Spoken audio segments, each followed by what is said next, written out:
Mario & Luigi Brothership marks a surprising resurgence for the Mario RPG franchise that started to roll out in late 2023 and 2024, a development that few saw coming. With the remake of Super Mario RPG and the remaster of Paper Mario: The Thousand Year Door, fans already have plenty to enjoy, so the sudden announcement of a brand new Mario & Luigi entry to cap off the year was nothing short of shocking. The series was last seen in 2018 with the enhanced re-release of Bowser's Inside Story on the 3DS. And before that, the much maligned Paper Jam in 2015 was the final new entry, making it nearly a decade since a genuinely fresh installment. As a fan of the series, I was pretty excited for the release of Brothership. However, after playing it, I feel lukewarm about its execution, though it has left me somewhat hopeful for the franchise's future.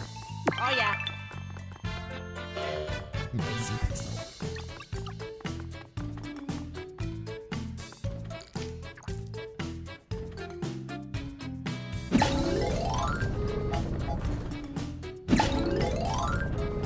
Mario & Luigi Brothership takes the titular heroes to a new setting called Concordia, which is made up of a few drifting islands. Along with the help of the island's denizens, the duo works together to restore connectivity among these lands. Along the way, they make new friends, encounter familiar faces, and contend with a new set of dastardly foes. While the premise evolves, much of the actual plot progression remains relatively stagnant, with not much happening for most of the playtime. To be honest, the story is one of its weakest facets, lacking strong elements that make it hard to care about the new cast and their plights. Aside from a handful of memorable one-liners, the plot suffers from villains who fail to even be remotely comical and new characters who try way too hard to be funny. Even after completing the story, I genuinely couldn't recall most of the scenes. You might have a more pleasant experience if this humor resonates with you, otherwise, it can be grating.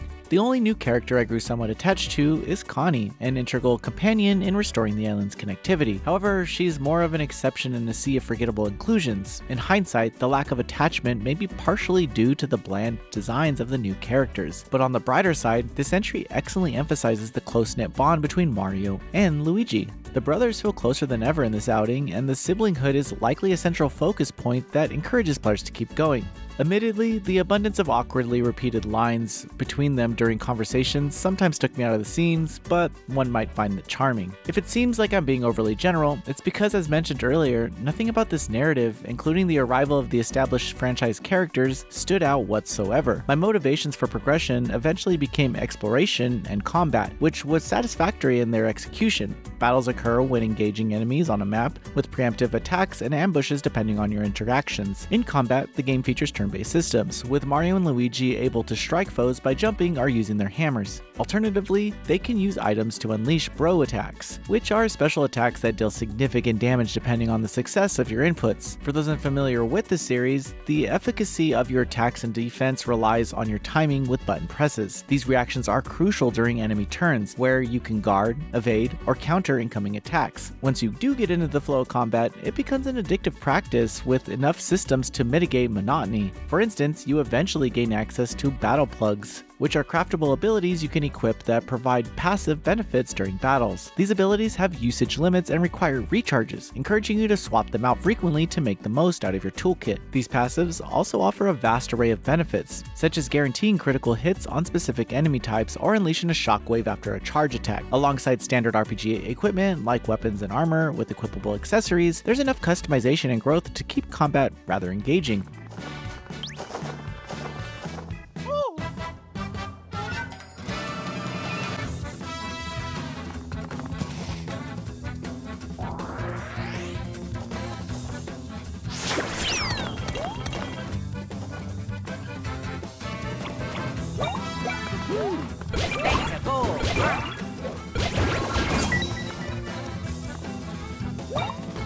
Oh yeah.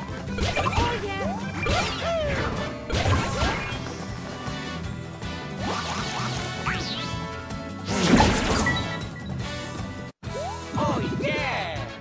Moreover, Mario & Luigi Brothership can be challenging if you're not prepared. First encounters in new areas, when you're not sufficiently equipped and lack knowledge of how to defend against new enemies, can result in swift defeats. As a result, becoming more familiar with each location feels rewarding. However, there's an elephant in the room regarding the bro attacks. While battles can catch you off guard if you're unprepared, the bro attacks are ridiculously overpowered. If you successfully perform one of the later ones with all the buttons prompts, every regular enemy will either be defeated entirely or come close to it. The issue is accentuated by how cheap syrup is, an easy to find item that restores the points needed for these techniques. Consequently, during the early hours where you don't have overly powerful abilities yet are the most tense and arguably the most memorable. Granted, this flow doesn't actually apply to the boss battles where the combat is undeniably at its best. Each boss has a distinctive moveset and spamming bro attacks won't get you through them alone. There are larger health pools that require you to learn the ins and outs of your defensive reactions. Despite the inherent imbalance of regular combat encounters, I still enjoyed myself quite a bit.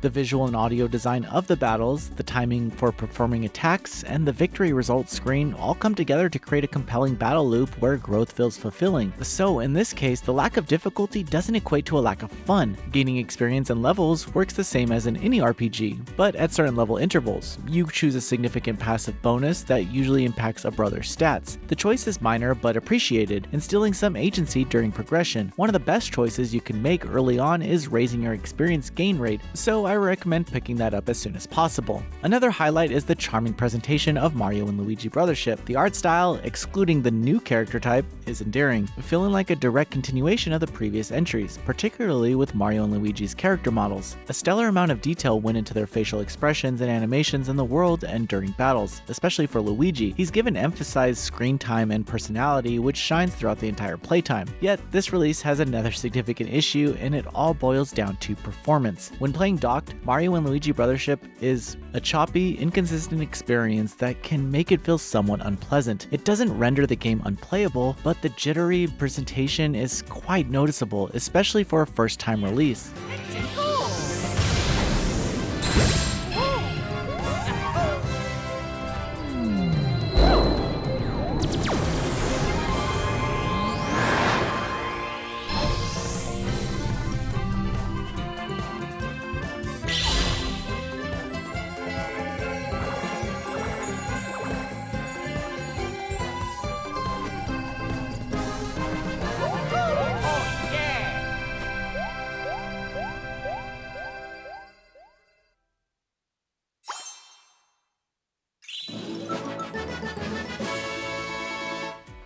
In contrast, the game felt smoother in handheld mode, so I often played that way, making recording footage for this review kind of difficult. Circling back to the gameplay, exploration is satisfying even if it doesn't feel like a seafaring adventure. You have a hub island with shops and mini screens that show your ship's navigation. You can alter your ship's route at any time, and you can quickly gain the option to increase the ship's travel speed tenfold, essentially removing any waiting. While this is convenient and welcome, the process of journeying across the sea isn't felt at all. Still, the areas themselves are enjoyable to traverse. Besides enemies, there are several mini puzzles that are delightful brain teasers and collectibles used to craft battle plugs. The puzzles often take advantage of Mario and Luigi being separate entities, allowing you to direct Luigi with a dedicated button. This individualization extends to a mechanic called Luigi Logic, where his wacky ideas aid progression during boss battles and on the field. This implementation gives the brothers appreciated doses of personality. Ultimately, none of the obstacles during exploration are particularly inventive or thought-provoking, but they provide moderate stimulation to ensure you're not continuously battling. You can also discover islets, which are smaller areas with treasure that enhance the exploration task. Moreover, there are plenty of side quests throughout Mario and Luigi Brothership, though they're usually forgettable and not worth mentioning. They don't make the NPCs memorable, so the rewards are the main incentives. On the plus side, the side quests are simple and don't take much time, meaning completionists only need to worry about when they expire rather than the tasks themselves.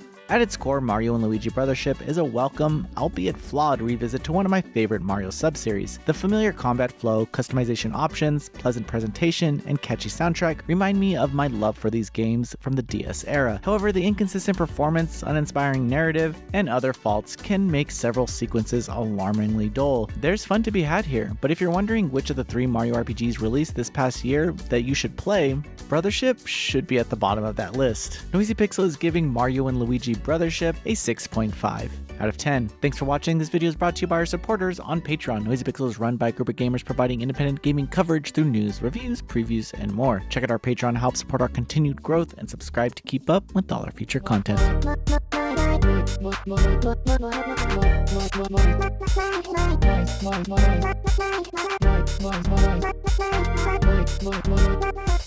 Noisy Pixel.